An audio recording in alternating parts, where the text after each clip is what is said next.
तुम्हाला असं म्हणायचंय की हे जे कोणी आरोपी आहेत त्यांना पाठीशी घालण्याचं काम लोकप्रतिनिधी असलेले वळसे पाटील साहेब करतायत? माझं वैयक्तिक मी मत मांडतोय सरळ-सरळ तसंच दिसतंय. खरंच शेतकऱ्यांची कळकळ आहे, ग्राहकांची कळकळ आहे, की फक्त एक राजकीय कोलीत सापडलंय म्हणून याच्यावरती हे सगळं राजकारण केलं जातंय? नेमकं काय समजायचं? आंबेगाव तालुक्याची सर संपूर्ण राज्यातच नाही, हं. तर देशात नाचक्की झाली. साहेबांनी काही केलंच नाही, असं तुम्हाला म्हणायचं. तो संदीप लोढा, अजय त्याचा WhatsAppचा डीपी जर तुम्ही चेक केला, तर त्या डीपीवर इथल्या लोकप्रतिनिधींचा फोटो आहे. विद्यमान जिल्हा परिषद सदस्य विष्णू काका हिंगे यांचा पुतण्या देखील आहे. हा शाश्वत विकास आहे. एका दिवसात विकास होत नाही आणि म्हणलं नाही एका दिवसात विकास आणि विकासाबद्दल आम्ही बोललोय नाही. वळसे पाटील साहेब, जर तुमचा यामध्ये कुठल्याही प्रकारचा संबंध नाही, कुठल्याही प्रकारचा हात नाही, तर तुम्ही यांच्यावर तात्काळ कारवाई म्हणजे त्यांचे राजीनामे का घेत नाही, हा मूळ प्रश्न. साहेबांनी त्यांचे राजीनामे घ्यावेत आणि दूध का दूध आणि पाणी का पाणी का. कुणीही ताम्रपट घेऊन आज तेच ताम्रपट घेऊन आलेलं नाही. आम्ही गरीब घराण्यातून आलो. आमची परिस्थिती फार बेताची. तुमच्या शिवसेना पक्षाची आंबेगाव तालुक्यातील पुढची नेमकी भूमिका काय राहणार? नमस्कार, मी लक्ष्मण. आपण पाहतायत LDTV मराठी. LDTV मराठीमध्ये आपणा सर्वांचं मनापासून स्वागत. आंबेगाव विधानसभा मतदारसंघ आणि याच आंबेगाव तालुक्याच्या राजकारणाच्या वर्तुळामध्ये नेहमी चर्चेमध्ये असणारं एक नाव म्हणजे शिवसेनेचे आंबेगाव विधानसभा नेते रमेशजी येवले. रमेश येवले यांचे बंधू, जे की शिवसेना शिंदे गटाचे पुणे जिल्हा संघटक आहेत, नित्यानंदजी येवले. नित्यानंदजी येवले यांच्यासोबत आज आपण या ठिकाणी मनमोकळ्यापणानं बातचीत करणार आहोत, समजून घेणार आहोत की आंबेगाव तालुक्यातलं राजकारण नेमकं कोणत्या दिशेनं चाललंय, आंबेगाव तालुक्यातील राजकीय घडामोडी कशा पद्धतीनं सुरू आहेत आणि आंबेगाव तालुक्यातील जे काही दिवसांपासून सुरू असलेलं कथित दूध भेसळ प्रकरण याच्यावरती देखील त्या ठिकाणी आपण बातचीत करण्याचा प्रयत्न करणार आहे. आणि बंधू असलेले रमेशजी येवले यांची जी विधानसभा निवडणुकीच्या दृष्टिकोनातून सुरू असलेली मोर्चे बांधणी म्हणूयात किंवा संघटन म्हणूयात, याची दिशा नेमकी कशी असणार आहे, पुढे काय त्यांचे प्रयत्न असणार आहेत, याच्याही बाबतीत जाणून घेण्याचा प्रामाणिकपणे प्रयत्न करणार आहे. सर्वप्रथम नित्यानंदजी, आपलं मनापासून स्वागत. जय महाराष्ट्र. खरं तर नित्यानंदजी, जनसेवक रमेशभाऊ येवले प्रतिष्ठानच्या माध्यमातून आपण मोठ्या प्रमाणामध्ये सामाजिक कार्यामध्ये त्या ठिकाणी सक्रिय असता.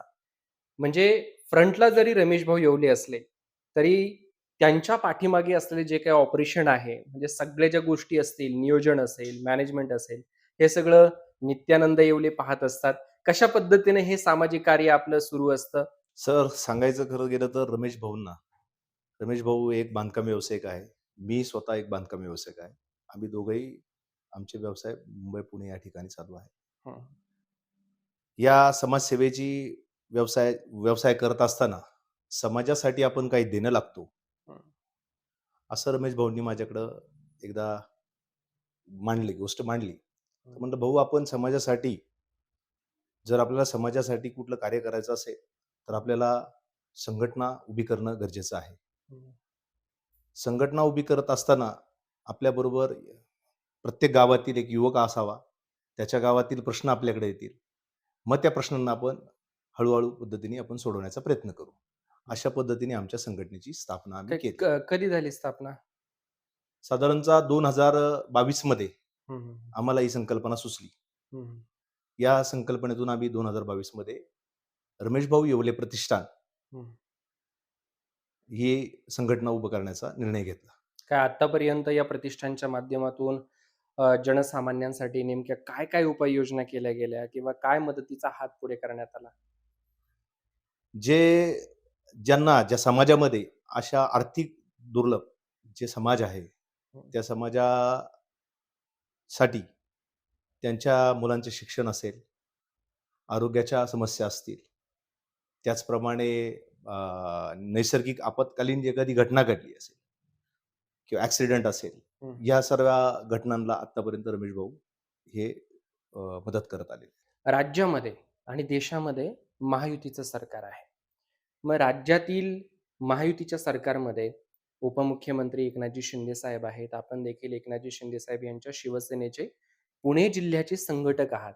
आंबेगाव तालुक्यातील शिवसेनेची सध्याची काय भूमिका आहे किंवा काय परिस्थिती आहे पक्ष बांधणीची? आत्ता सध्या जसं शिंदे साहेबांनी सांगितलेलं आहे, आमचे वंदनीय बाळासाहेब ठाकरे हं.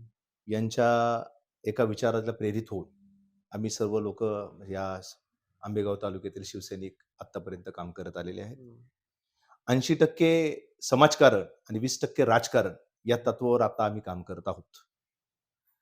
पण आमच्याही पक्षाच्या म्हणजे संघटनेतील पक्षातील लोकांना असं वाटतं का या तालुक्याचं प्रतिनिधित्व करण्याची संधी आम्हाला मिळावी.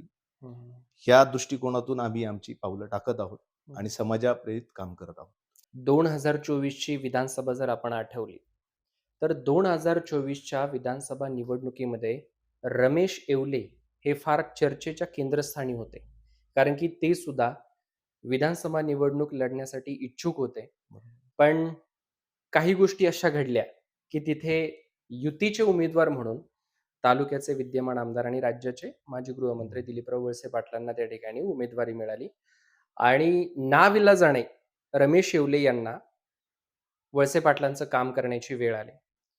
2024ला ज्या वळसे पाटील साहेबांसाठी रमेश येवलेंनी आंबेगाव तालुक्यातल्या मतदारांकडे मतं मागितली, तेच रमेश येवले आज वळसे पाटलांच्या विरोधामध्ये भूमिका घेतायत. काय एक बंधू म्हणून कसं पाहता? कारण की तुम्ही सुद्धा शिवसेनेचे एक महत्त्वाचे पदाधिकारी आहात. एक बंधू म्हणून पाहायला गेलं तर रमेश भाऊंनी तुम्हाला सांगायला मला आनंद वाटेल, विधानसभेची पूर्ण तयारी केली होती. आम्ही विधानसभेमध्ये जी संघटना बांधायला पाहिजे त्या संघटनेपर्यंत आम्ही पोहोचलो होतो. आम्ही आमचा सर्वे केला. सर्वे करत असताना आमच्या लक्षात आलं की लढायचं तर जिंकण्यासाठी लढायचं. मग आम्ही स्वतः निर्णय घेतला. मूळचे आम्ही रमेश येवले झालं, मी झालं, आम्ही दोघंही मूळच्या आमच्या वडिलांपासून शिवसेना आमच्या घरात आहे.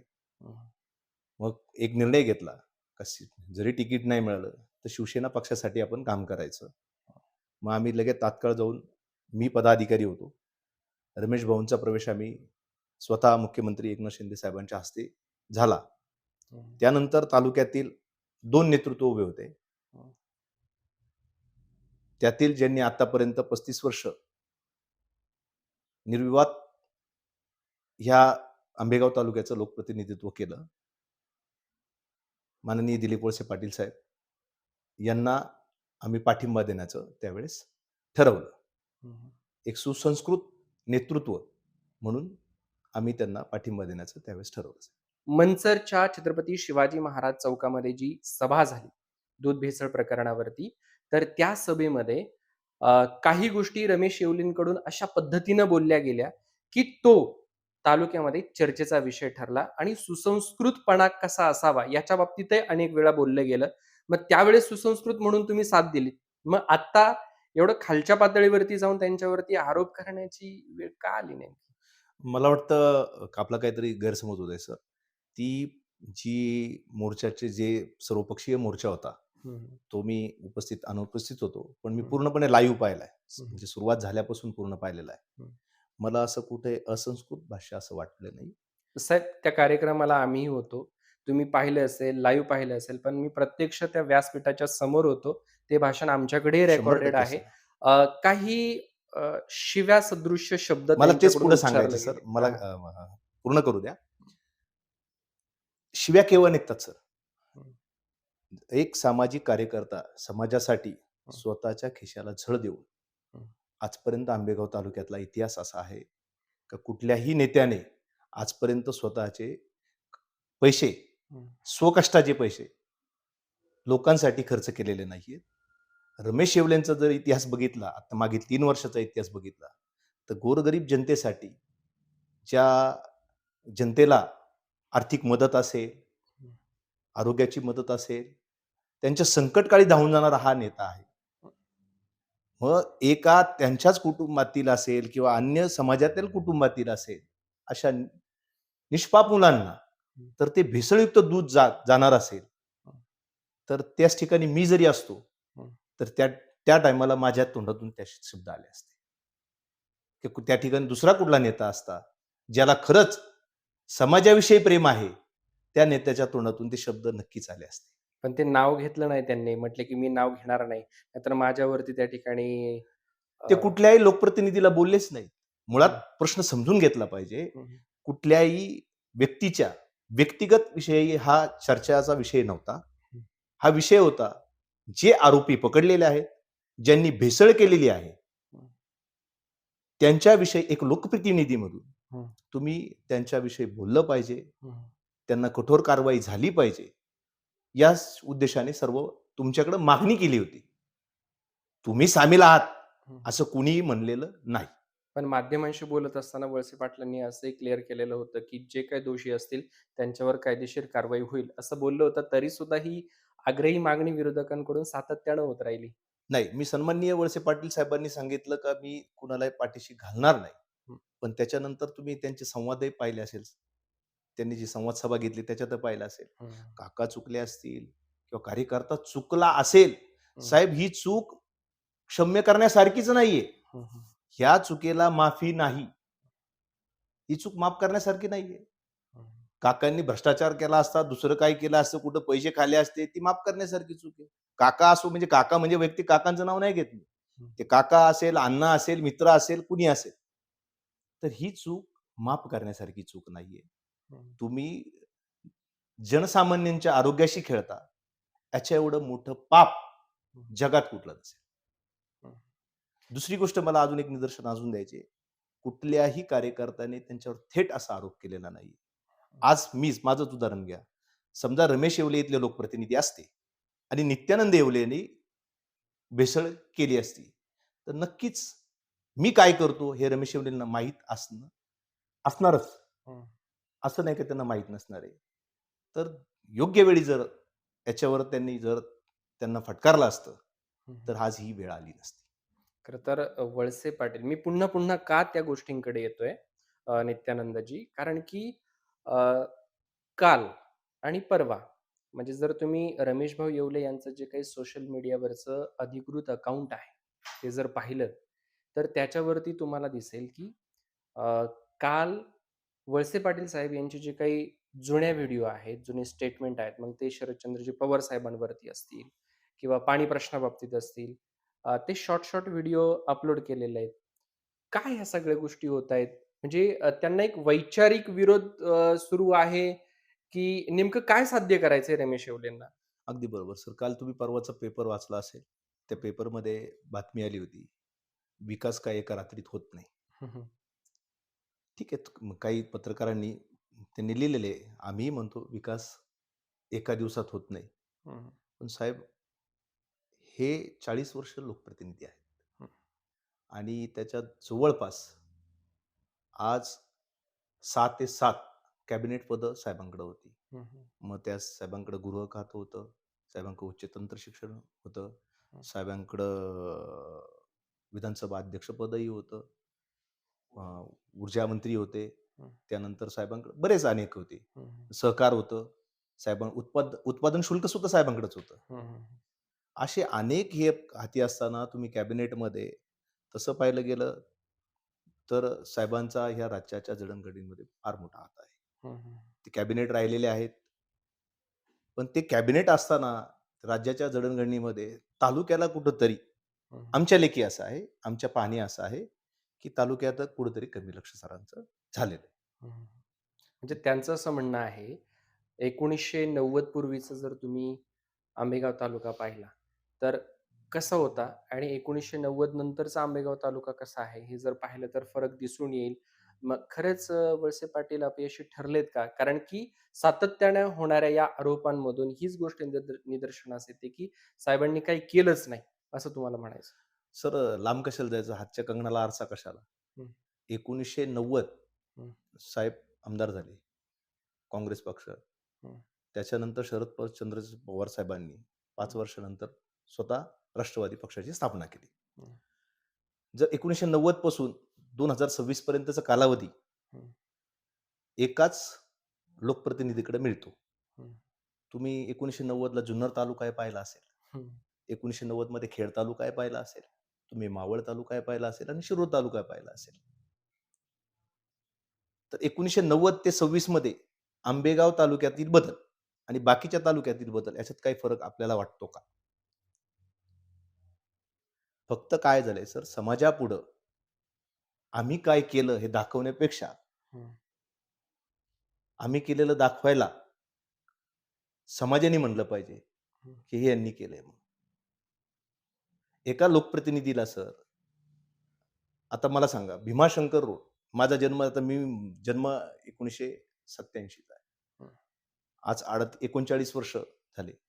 39 वर्षामध्ये मी भीमाशंकर रोड आहे तसाच पाहतो. हं. मग जो मुख्य रस्ता आहे, जे आमचं 12 ज्योतिर्लिंगामधलं एक देवस्थान आहे. त्या देवस्थानाला जाणारा मुख्य रस्ताच, तो अजून वाइंड झाला नाही. तो आहे तेवढाच आहे. त्या रोडवर सातत्याने ॲक्सिडेंट होतात. श्रावण महिन्यात भरपूर भाविक येतात. त्या रोडवर ट्रॅफिक असतं. मग माझ्याकडे जर 40 वर्ष असते, तर हं. नक्कीच मी तुम्हाला सांगतो, हा रोड 4 लेनचा झाला असता. आता सुरू असलेला जो काही रस्ता आहे, त्याच्या 4 मला वैयक्तिक सर त्याच्यात हे नाही करायचं. हं. आम्हाला त्यांची प्रतिमाही मलिन नाही करायची. हं. पण हे जे आज पत्रकारांनी टाकलं, हं. एका दिवसात विकास होत नाही. आम्ही हं. म्हणलोच नाही एका दिवसात विकास आणि विकासाबद्दल आम्ही बोललोय नाही. हा हं. मूळ प्रश्न सोडून, हं. मूळ मुद्दा सोडून कुठेतरी डिवचण्याचा प्रयत्न पुन्हा होत आहे. हं. म्हणजे रमेश येवले यांचं मागच्या 3-3.5 वर्षातलं काम आणि दिलीप वळसे पाटील यांचं मागच्या 36-37 वर्षाचं राजकारण, ही बरोबरी कुठे होऊ शकते का? शक्यतो बघा सर, बरोबरी करायला 37-38 वर्ष. शेवटी आपल्याकडे एक म्हणला अनुभव मोठा असतो. बरोबर. साहेब राजकारणामधले खूप हुशार आहेत. राजकारणामध्ये त्यांनी खूप वर्ष, खूप कालावधी घातलेला आहे, खूप अनुभव आहे. हं. पण करण्याची जर सर उमेद असेल, हं. तर त्याला 37 वर्ष लागत नाहीत. हं. ती 5 वर्ष जरी संधी मिळाली, हं. तरी ते करता येतं. काय आता तुम्ही रमेश भाऊंचे बंधू आहात. त्यामुळे तुम्हाला ह्या सगळ्या गोष्टी बारकाईनं माहितीच असतील. नेमकं कोणतं व्हिजन घेऊन आपण आंबेगाव तालुक्यातल्या लोकांच्या समोर जातोय? रमेश भाऊचं एकच विजन आहे, हं. फक्त लोकसेवा, लोकांपरी हं. जे काय त्याच्या इन्कममध्ये असेल, मिळकतीतील पैसे असतील, आता ते सध्या स्थितीत स्वतः 40% रक्कम ही आता लोकांसाठी खर्च करतायत. हं. लोकांचं शाश्वत विकास हं. हे रमेश येवलेंचं ध्येय आहे. लोकांसाठी फक्त देवदर्शन यात्रा काढणं, लोकांसाठी छोट्या-मोठ्या वस्तूंचं वाटप करणं, धार्मिक कार्यक्रमांचं किंवा आध्यात्मिक कार्यक्रमांचं आयोजन करणं, हा एक समाजसेवेचा भाग आहे.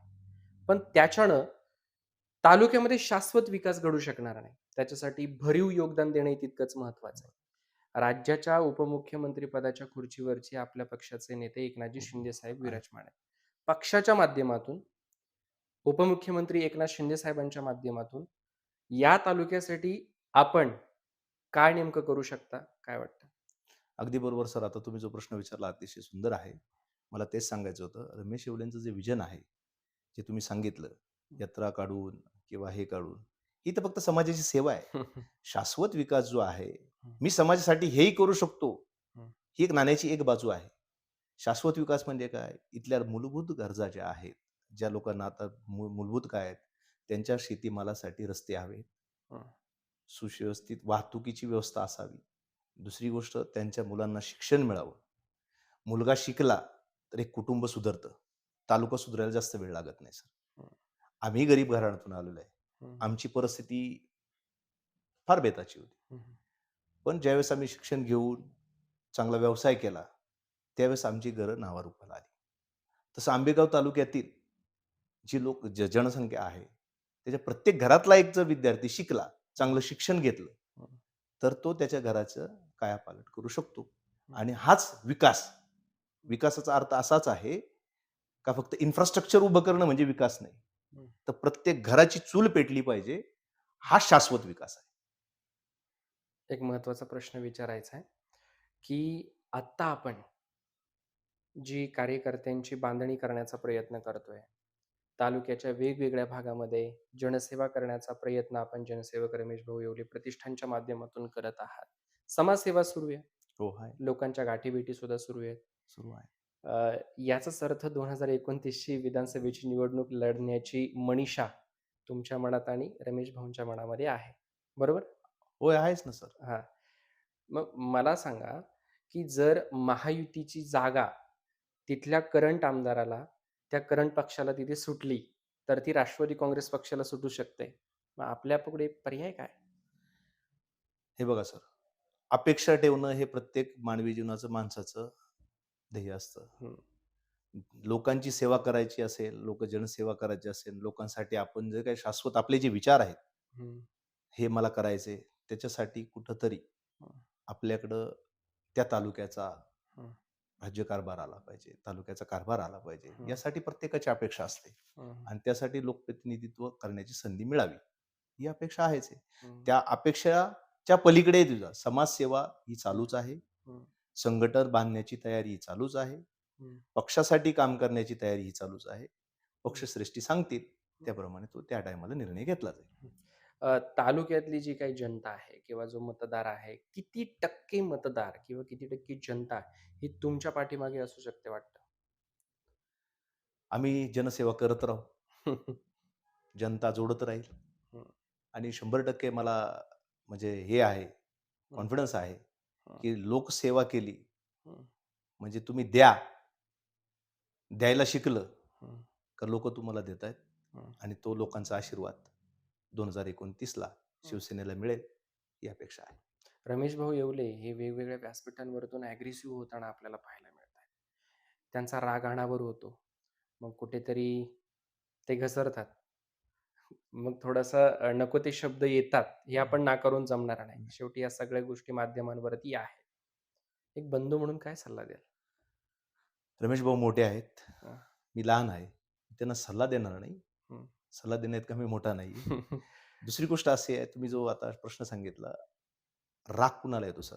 हं, जी व्यक्ती मनापासून काम करते, जी दिखाऊ काम करते, त्या व्यक्तीला हं, राग येत नाही. हं, हं, तिथं फक्त समाजकारण नसतं, ते राजकारण असतं. मग ती हं, व्यक्ती त्याला पॉलिश करते. हं, राग जरी आला, तर ती व्यक्त करत नाही. पण जी व्यक्ती पोटतिडकीने काम करते, ती हं, व्यक्ती तात्काळ राग व्यक्त करते. हं, त्याच्यामुळं हा स्वभाव आहे, लोकं ॲक्सेप्ट करतील. हं, लोकांसाठीच शिव्या काय जे असेल, हं, जे काय बोलले असतील, एखादा शब्द चुकूनही गेला असेल, हं, हं, तो शब्द विचार करून न बोललेला शब्द आहे. हं. त्याच्यामुळे लोकं त्याचं जास्त हे करणार नाही.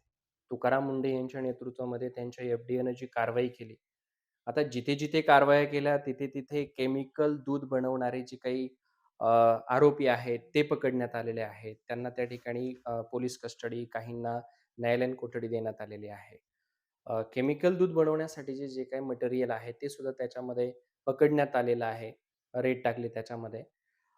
जे काही आरोपी आहेत, मग संदीप लोढा असेल किंवा राष्ट्रवादी काँग्रेस पक्षाचे जे तालुक्याचे अध्यक्ष आहेत, त्यांचे पुतणे अ, हिंगे म्हणून आहेत, सुशांत हिंगे.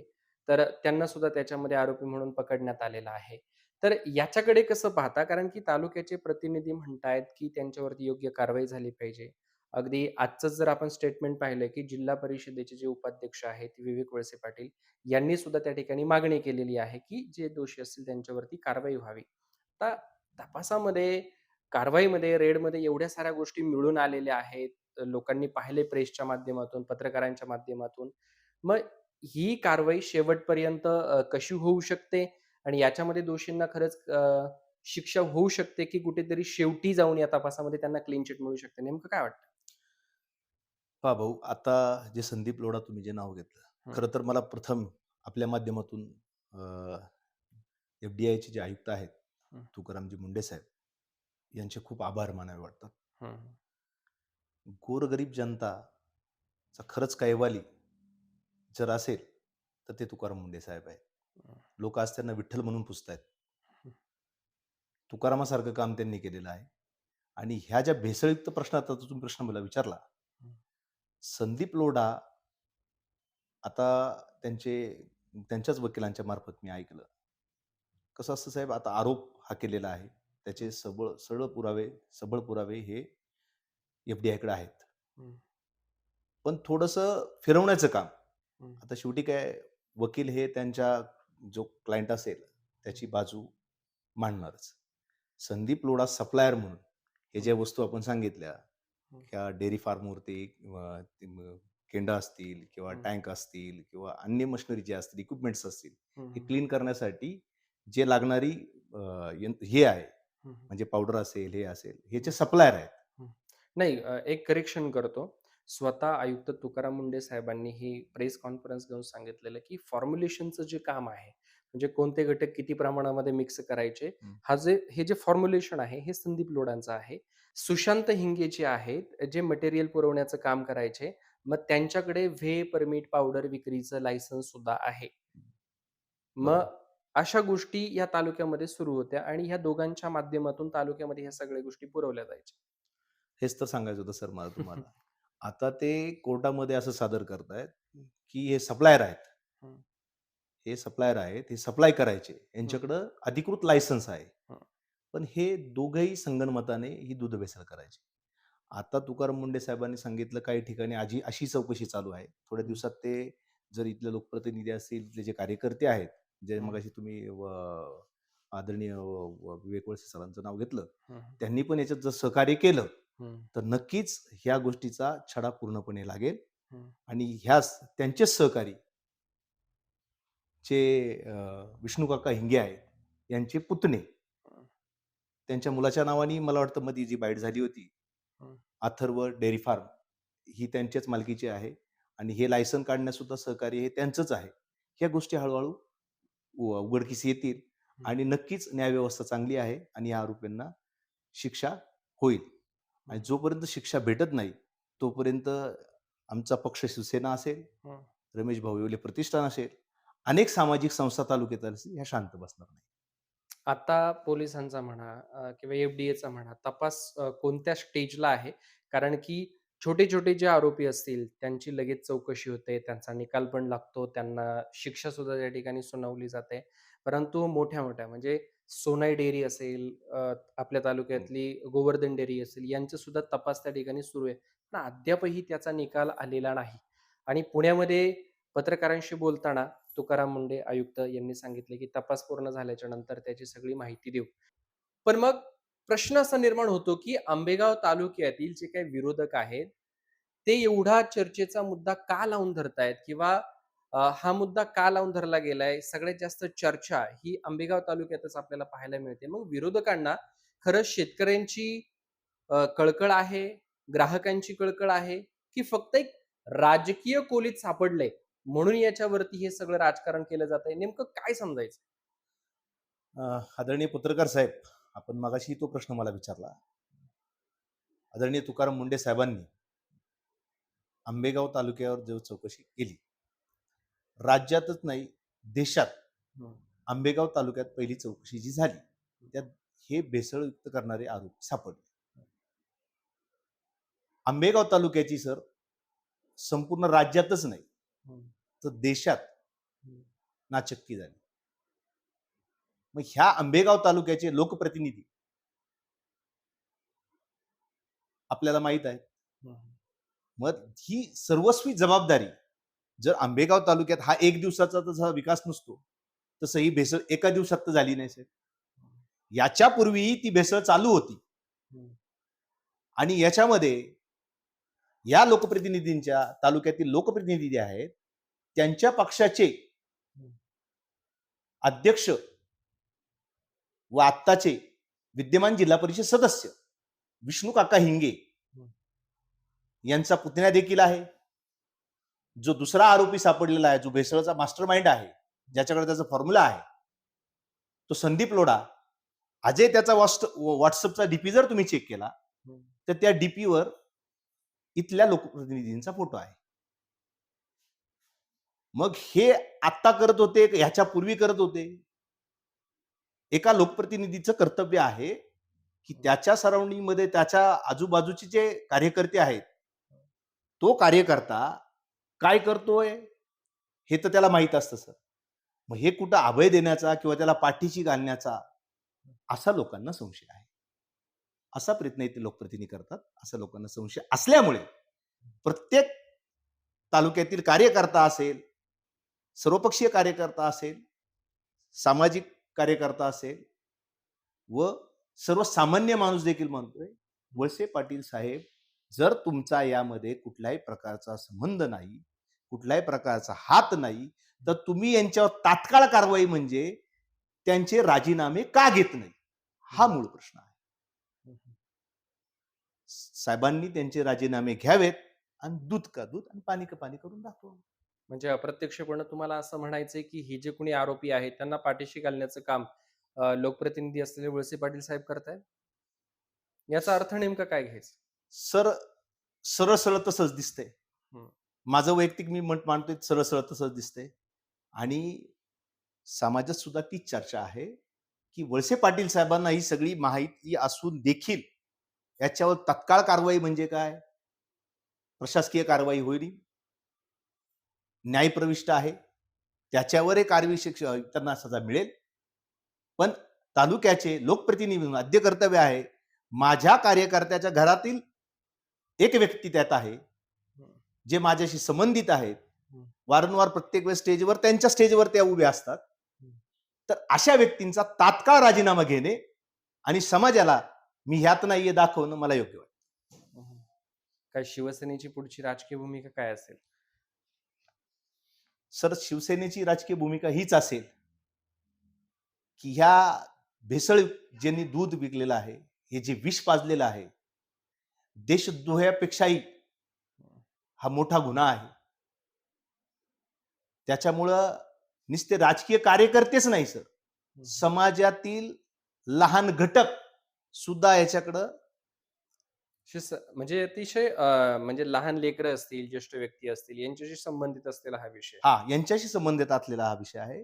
त्याच्यामुळं अतिशय प्रत्येक समाजातील घटक ह्या विषयाकडे गांभीर्याने पाहत आहे. नित्यानंदजी, तुमच्या शिवसेना पक्षाची आंबेगाव तालुक्यातील पुढची नेमकी भूमिका काय राहणार आहे? आदरणीय पत्रकार साहेब, सत्ता येते, सत्ता जाते, लोकप्रतिनिधी होतात, लोकप्रतिनिधी जातात. कुणीही ताम्रपट घेऊन आज त्याचं ताम्रपट घेऊन आलेलं नाही. आमच्या वंदनीय बाळासाहेब ठाकरेंनी सांगितलेलं आहे, 80% समाजकारण आणि 20% राजकारण. 2029 मगाशी तुम्ही उल्लेख केला, तर असलं कुठलंही आजच्या तारखेला 2029चं इलेक्शन आम्ही डोळ्यासमोर ठेवून हे कार्य करत नाही.